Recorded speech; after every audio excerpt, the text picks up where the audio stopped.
남편 몰래 친정에서 받은 돈 1억 소송하면 걸리냐고요? 네, 얼른 협의 이혼하세요.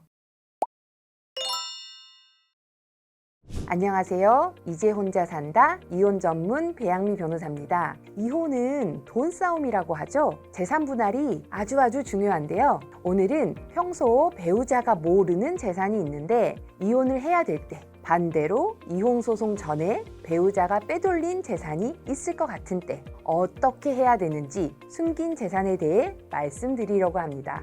얼마 전 저희 상담자 사연인데요. 친정아버지가 5년 전에 돌아가시면서 형제끼리 상속재산을 나눴는데요. 현금 1억을 받았습니다. 남편 몰래요. 이걸 적금에 넣어두고 또 주식도 하고 하면서 5년 동안 몰래 가지고 있었는데요.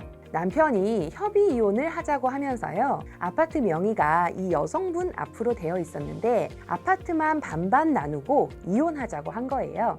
그런데 상담자분은 이혼을 그다지 원치 않았거든요. 그런데 협의 이혼을 안 하겠다 그랬더니 남편이 그럼 법으로 하자 이렇게 이혼 소송을 하겠다고 합니다. 그런데 이혼 소송이 들어오면 재산 분할하면서 숨겨뒀던 그 1억이 걸리는지 궁금해 하셨습니다.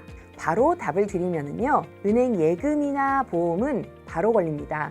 만약에 오래전에 1억을 가지고 있다가 그 당시에 돈을 다른 곳에 보내둔 상황이라면 안 걸릴 수도 있습니다. 예를 들어서 1억을 5년 전에 형제 이름으로 땅을 사뒀고요. 그걸 남편이 끝까지 모른다면 안 걸릴 수도 있습니다. 그런데 이혼 이야기가 이미 나온 시점에 가지고 있었던 은행 예금은 바로 조회 대상이 됩니다. 부동산도 같고요. 배우자 모르게 부동산을 가지고 있었던 경우 소송을 하면 다 걸립니다. 부동산, 은행 예금, 주식, 코인, 보험 전부 다 재산 조회로 확인됩니다.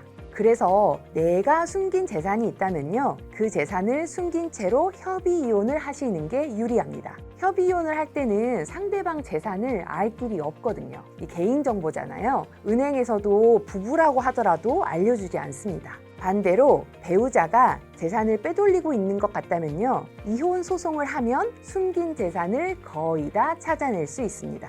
특히 은행 조회의 경우에는요. 잔액만 조회하는 게 아니라 그동안의 거래 내역을 볼 수 있는데요. 기본 1년이고 3년도 쉽게 허가가 납니다. 그리고 특별한 이유가 있으면 5년, 10년도 조회하게 해주거든요. 그러면 계좌에서 다른 곳으로 돈을 보낸 것들이 추적의 단서가 됩니다. 예를 들어서 삼성화재에 매달 10만 원씩 들어간 게 있다면 삼성화재에 보험이 있구나 이렇게 알게 되는 거거든요. 그럼 삼성화재에 재산이 있는지 없는지 다시 조회가 들어갑니다. 이런 식으로 촘촘하게 조회하면 재산을 거의 다 찾아낼 수 있습니다. 또 목돈을 보낸 것들이 변호사 눈에는 들어오거든요. 그 돈을 어디에 썼는지 재판에 나가서 밝혀라 이렇게 얘기를 합니다. 경우에 따라서는 어디로 이체됐는지까지 찾아낼 수 있습니다.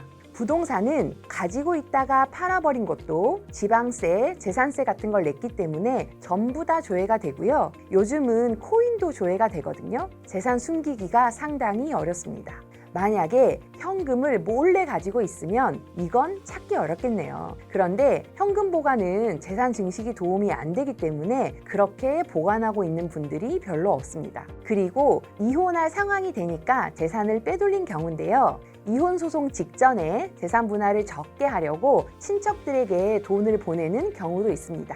이건 상대방 변호사가 판사님 재산 빼돌리기 한 거예요 이렇게 말하면 받아들여지는 경우가 많고요. 그럼 친척에게 보낸 돈을 마치 내가 현재 은행 예금으로 가지고 있는 걸로 계산해서 재산 분할이 들어갑니다. 그래서 이혼 소송 직전엔 돈을 다른 데로 보내도 도움이 되지 않습니다.